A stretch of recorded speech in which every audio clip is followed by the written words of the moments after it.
It's no secret that I've been a fan of Alex Garland's work for the past couple of years now. His last film, Men, tapped into the psyche of what it's like to be a woman who has to navigate through a man's world. Even if that film was too on the nose with its commentary, I found it to be very chilling, especially near the last 30 minutes of the film, where shit hits the fan. Even before the film came out, Garland has done so many bangers. Annihilation, Ex Machina, Dread, Sunshine, The Island, 28 Days Later. This man knows how to operate in the science fiction landscape, and he's constantly raising the bar. He hasn't really done anything that's remotely bad, in my opinion. I know a lot of people hate on Men, but I think it's actually a really brilliant film. Garland's new film, Civil War, basically continues his legacy as a director and artist. His films usually set a tone for violence and uneasiness. Take, for example, the bear scene in Annihilation. If you've seen that film, you know how intense that scene is in context. Also, for example, the birthing scene in Men near the end of the film also encapsulates the uneasiness of how he positions his audiences into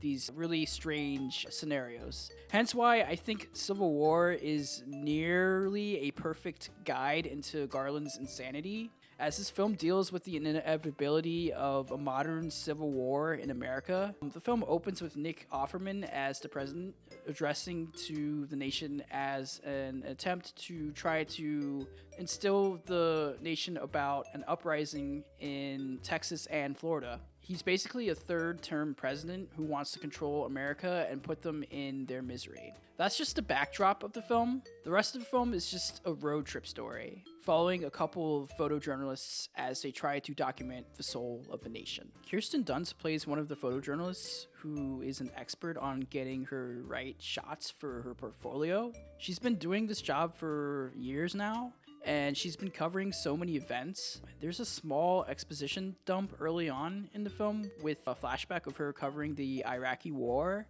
but that's basically all the backstory you get from her.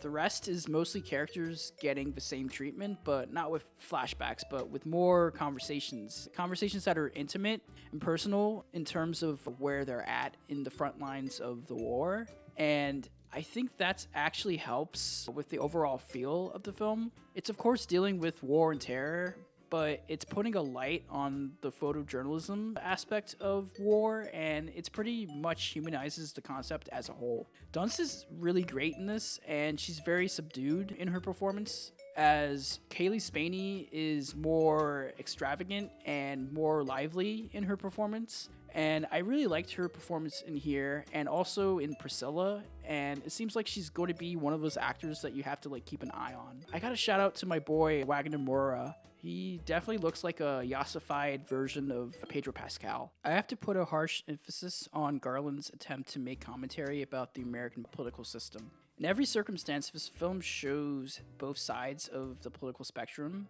It tries to have it both ways while also trying to stay away from most of its controversial statements on political uprisings as a whole. Garland intentionally lets the audience decide whether or not these characters have morality in their own nature. For example, Jesse Plemons shows up 5 minutes as a hard-right nationalist who is killing off innocent people. He shows up in army gear and tries to interrogate our main characters on the idea of what type of American are you, specifying what type of South American are you, what type of North American are you, what type of American are you? Are you from a different part of the country?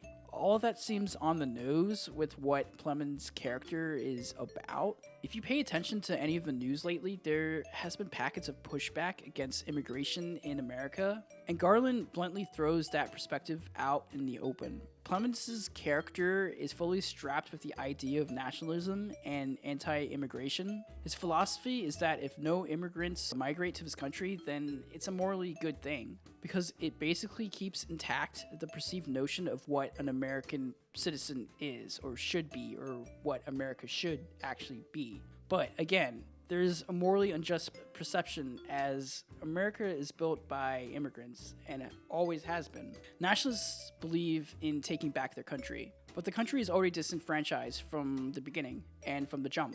And it's not because of immigration. It's mostly to do with the powers that be, the elite class, the government, the thing. basically destroying what is known as the American dream. I can go on about this thematic in the film, but that's just one side of this overall narrative. As for the rest of the film lies heavily on the idea of journalism being the savior of the world. Our main characters are trekking across country lines to talk to people about their issues with the country, taking photos, engaging in harsh conversations, etc., all of that deal.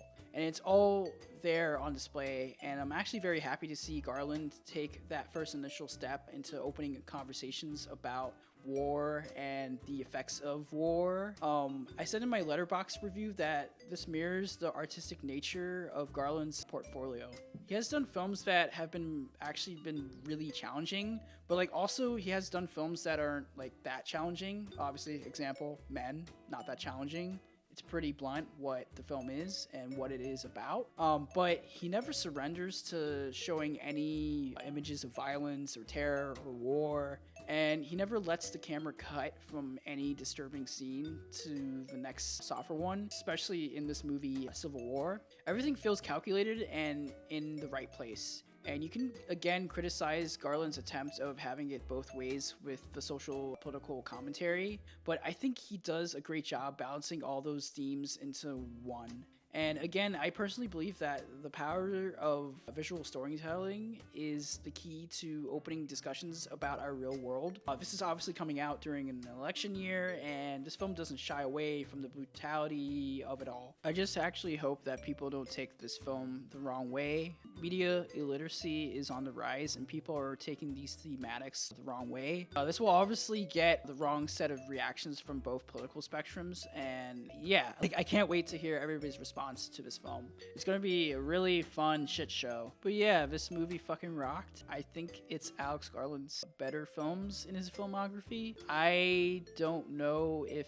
it's the best out of his filmography, but it's top 4 in my opinion. I know Men's probably the worst one, but I still fuck with it. Yeah, I give it a 4.5. Swag. I hope you guys enjoy this video. Like and subscribe. Take care. Love you guys.